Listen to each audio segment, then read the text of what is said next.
મિત્રો, ઉત્તર ગુજરાતમાં ચાણસ્મા તાલુકાનું એક એવું ગામ છે જ્યાં એક રૂખી હરિજનની દીકરીને આખું ગામ માતા સિકોતેર તરીકે પૂજે છે. એવું તે દીકરીએ શું કર્યું અને એવી રીતે કઈ ઘટના ઘટી હશે અને એવો તે કયો બનાવ બન્યો હશે કે આ આખું ગામમાં આ હરિજનની દીકરીને માતાજી તરીકે પૂજે છે. તો આવો આ સત્ય ઘટનાના ઇતિહાસની આજે આપણે વાત કરીશું. મિત્રો, આશરે 100 વર્ષ પહેલાની જ આ વાત છે. પાટણના ચાણસની બાજુમાં ગોરખવાડા ગામ આવેલું છે અને આ ગામમાં રબારી દરબાર અને પટેલો રહેતા હતા અને ગામની છેવાડે એકમાત્ર રૂખીનું ઘર હતું અને આ રૂખીના ઘરમાં ધનાબાપા વાઘેલા અને એમની દીકરી જેનું નામ ડાઈ. આમ બાપ અને દીકરી બંને રહેતા હતા અને આ ધનાબાપાના ઘરમાં કુંવાસીના કાપડે આવેલી માતા સિકોતેર પૂજાય અને ધનાબાપા એ સિકોતેર માના પરમભક્ત અને ભુવાજી હતા. હવે એક દિવસની વાત છે કે આ ગોરખવાડા ગામમાં એક દરબારના દીકરાના લગ્ન છે અને આખું ગામ જાનમાં ગયું છે અને ગામમાં કોઈ મર્દ માણસ ઘરે રહ્યો નથી અને બધા જ જાનમાં ગયા છે. કોઈ મર્દ કહેતા મૂછાળો હાજર નથી અને એવા સમયે ગાયકવાડ સરકારનું રાજ ચાલતું હતું અને ત્યાં અમુક બારવટિયાઓને ખબર પડી કે ગોરખવાડા ગામમાં કોઈ હાજર નથી. આજે તો ફાવે એટલો માલ ગામમાંથી લૂંટીને ચાલ્યા જઈએ અને આમ વિચારે 31 બારવટિયાઓ ઘોડે ચડીને અને ભરી બંદૂકે આ ગામમાં આવી ચડ્યા અને આ બાજુ ગામમાં ડાય અને એના બાપા ગામનો કચરો વાળી રહ્યા હતા અને જ્યારે ગામના જાપે બંદૂકનો ભડાકો થયો ત્યારે કચરો વાળતી ડાય એના બાપને પૂછે છે કે બાપા, આ ભડાકો શેનો થયો કે જાન પરણીને આટલી જલ્દી પાછી આવી કે શું? કે બેટા, આ જાનનો ભડાકો નથી કે બાપુ, તો કે આ કાળો કેર છે. અને પછી બાપા અને દીકરી ગામના એક વાડામાં જઈને સંતાઈ જાય છે. ત્યારે દીકરી પૂછે છે કે પણ બાપુ, આ શું છે? દીકરી, આ બારવટિયા છે અને આજે આ આપણું ગામ લૂંટશે. કે હે બાપા, આજે આપણું ગામ લૂંટાશે? કે હા દીકરી, કે આજે ગામમાં કોઈ મર્દ મૂછાળો છે નહીં, ગામમાં કોઈ પટેલ દરબાર રાજપૂત કે ગરાશીઓ નથી અને એટલે આજે બારવટિયાઓને ખબર પડી ગઈ છે અને એટલે આજે આપણું ગામ લૂંટવા આવ્યા છે. કે બાપા, તમે કહો છો કે ગામમાં કોઈ મરદ નથી, તો તમે મરદ નથી? ત્યારે 18 વર્ષની દીકરીએ પોતાના બાપને એટલું કહ્યું કે હે બાપુ, તમે તો આદમી છો કે શું છો? બેટા, હું આદમી તો છું. હે બાપુ, તમે આદમી છો તો શું તમે ધીંગાણામાં ન જઈ શકો? જો બાપુ, તમે આદમી હો અને આપણું ગામ લૂંટાતું હોય અને ગામના પડખે ઢાલ બનીને ઊભા ના રહી શકો ને, તો તમે આદમી ન કહેવા અને જે ધીંગાણે ચડે એ જ મારો બાપ કહેવાય. આમ બારવટિયાઓને જોઈને વાડામાં સંતાઈ જાય એ મારો બાપ ન હોય. કે બાપુ, આજ પછી મારી સામે એવું ન કહેતા કે તમે મારા બાપ છો. આમ વાડામાં ઓઠા લે એ મારો બાપ ન હોય. કે બેટા, તને ખબર નથી આપણું વરણ શું છે? આપણે એક રૂખી છીએ, આપણે હરિજન કહેવાઈએ. કે બાપુ, એ તો બધા બહાના છે. આજે એક માનું ધાવણ ઉજળું કરવાનો આજે અવસર આવ્યો છે. ગામની આબરૂ રાખવાની વેળા છે. એમાં નાત જાત ન હોય બાપુ.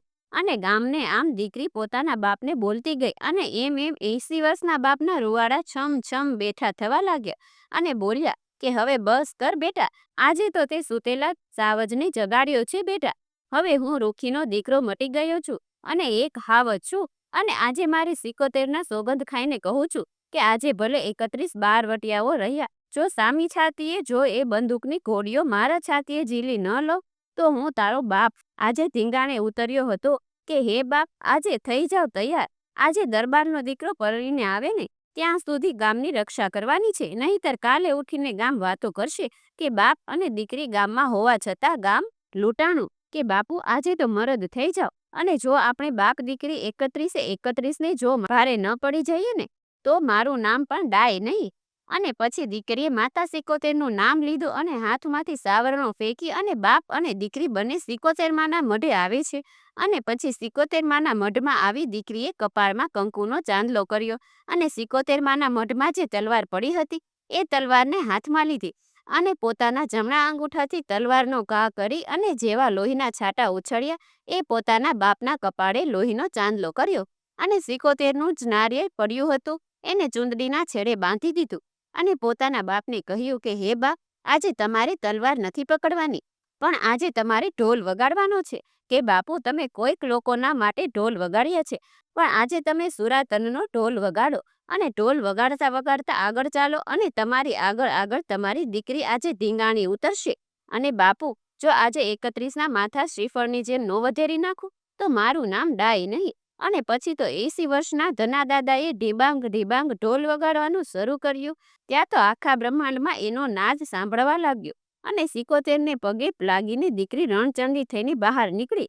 અને દીકરી જેવી બહાર નીકળીને હેઠી ઉતરી, પણ હેઠી ઉતરતા જ કેવી લાગી કે જાણે રાજપરાથી ખોડિયાર ઉતરી હોય, કડીના કાંગરેથી મારી મેલડી ઉતરી હોય, અને પાવાના ગઢેથી મારી મહાકાળી ઉતરી હોય, ને એમ ડગલે ને ડગલે સાક્ષાત જોગમાયા નીકળી હોય એમ ડગલા માંડવા લાગી. અને ચાલતી ચાલતી ગામના ઝાપે આવીને એટલું કહ્યું કે હે મરદો, તમે કેટલા છો? બારવટા બોલ્યા કે કોણ છો તમે? કે હું કોણ છું એ જાણતા પહેલા જો તમારી માએ સવાસે સૂંઠ ખાધી હોય ને, અને તમારી માએ જો તમને મરદ તરીકે જન્મ આપ્યો હોય, તો હાલો આવો, તમે મરદ હોય તો જ મારી સામે આવજો. અને પછી તો લડાઈ ચાલુ કરી. અને લડતા લડતા બાપને બંદૂકની ગોળી વાગી ને એટલે ઢોલ થયો બંધ. ત્યાં તો ડાય લડતા લડતા બોલી કે હે મારા બહાદુર બાપ, કે જ્યાં સુધી તારી દીકરી ના પડી જાય ને ત્યાં સુધી મારા બાપ તમે પડ્યા ને તો તમને તમારી દીકરીના સમ છે. અને પછી ગોળીઓ ઉપર ગોળીઓ છૂટવા લાગી. ત્યારે ડાઈએ બૂમ પાડી કે હે મારી 71, આજે તને જો મઢમાં બેઠા બેઠા જો પાણી ચડ્યું હોય ને તો હાલ મારી સાથે લડવા. અને આજે માં અને દીકરી રણ મેદાનમાં ઉતરીએ. અને પછી તો 71 એટલો નાદ સાંભળ્યો. ત્યાં તો 71 ડાયના વારે આવી અને ડાયના શરીરમાં મારી 71નો આવેશ થઈ ગયો. અને પછી તો 1 2 ને 3 એમ કરતા કરતા જે સામે આવ્યા એમના માથા નારિયેળની જેમ વધેરવા લાગી.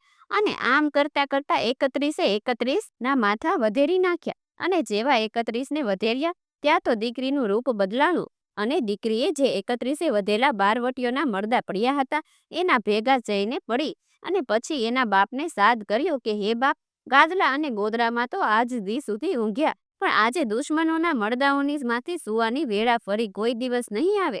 ચાલ બાપ, આજે તો મળદાની પથારી કરીએ અને એની શવની ઉપર સૂઈ જઈએ. અને પછી બારવટોના સબ ભેગા કર્યા અને એના ઉપર બાપ અને દીકરી સૂતેલા છે અને બંનેનો છેલ્લો શ્વાસ ચાલી રહ્યો છે. અને આમ સંધ્યાની વેળા થઈ અને દરબારની જાન પરરીને પાછી આવી. અને જાને ગામના પાદરમાં આવીને જોયું તો લોહીના રેલા દેખાણા. અને આખું ગામ ઉતાવળા ડગલે ગામમાં જઈને જોવે છે તો બધાની આંખો ફાટી જાય છે.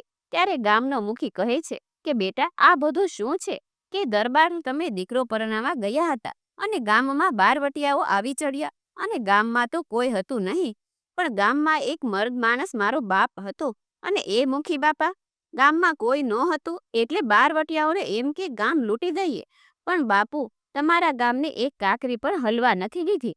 અને આજે એક રૂખીની દીકરીએ 31 બારવટિયાઓના માથા તળથી જુદા કરીને ગામની ઇજ્જત બચાવી લીધી છે.